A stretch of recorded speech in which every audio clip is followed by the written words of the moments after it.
Voici maintenant le roman le plus singulier de Dany Laferrière. Son nouveau livre, Autoportrait de Paris avec chat, a été écrit à la main et dessiné par l'auteur lui-même.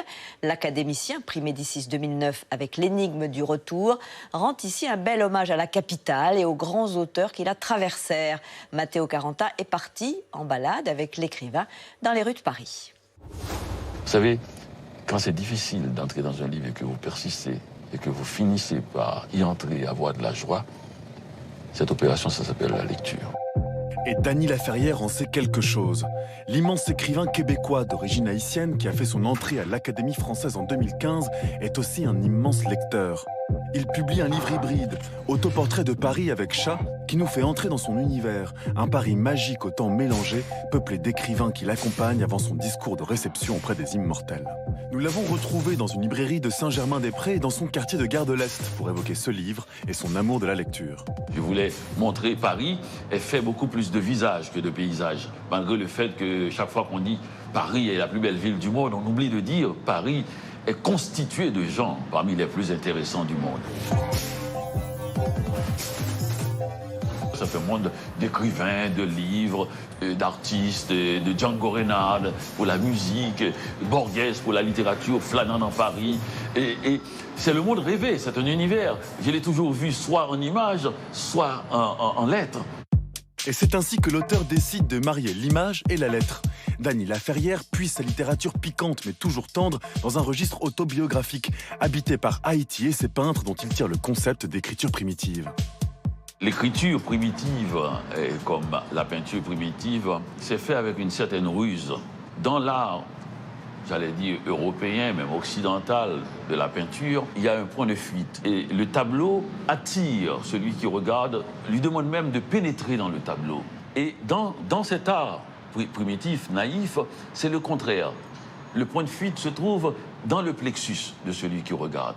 Donc j'ai voulu, que ce soit par les textes, que ce soit par les images, réussir quelque chose comme ça, éliminer l'esprit critique et en pénétrant à l'intérieur du lecteur par tous les moyens possibles. Et parmi ces ruses, l'auteur utilise un chat cultivé qui cohabite avec lui et l'emmène dans une promenade à travers les vies des artistes qui ont habité Paris. C'est l'animal intellectuel par excellence. Je voulais quelqu'un qui soit élégant, parce qu'il est très élégant, c'est un félin. Pour moi, le chat représente l'instant présent, quelque chose d'éternel parce que immédiatement présent. Il est rentré dans le livre et il n'en est plus au sorti. C'est le répondant à l'écrivain.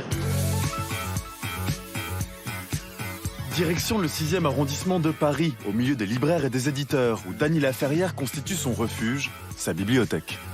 Je ne viens pas d'un pays, je viens de ma bibliothèque. Elle m'aide à me sauver de l'esprit du sol, l'esprit de la nation.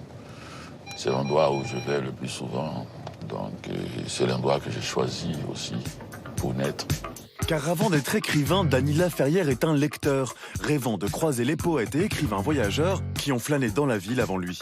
Je conseille d'aller sur la rue Mouffetard, on risque de croiser Sandra. Et oui, les écrivains flânent. Je crois que les villes ne perdent pas les énergies qui les ont créées. Hemingway, Barthes, Prévert, Camus, de Beauvoir, Sartre, Montaigne ou Césaire, autant d'écrivains que Dany Laferrière a découvert depuis sa baignoire, faisant de lui l'homme-livre qu'il est aujourd'hui. Quand je suis dans le bain, souvent, c'est pour me consoler des outrances de la vie, alors j'apporte beaucoup de livres. Et je commence à lire un paragraphe ici, un chapitre là, et des fois je m'arrête sur un écrivain et je relis le tout.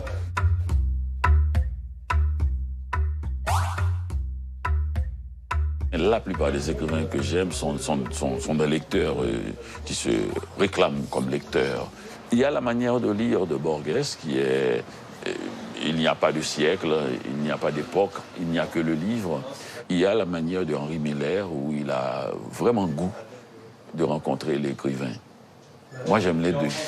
J'aime bien rencontrer l'écrivain, même s'il s'appelle Villon. J'ai toujours confiance que je le croiserai dans les rues de Paris.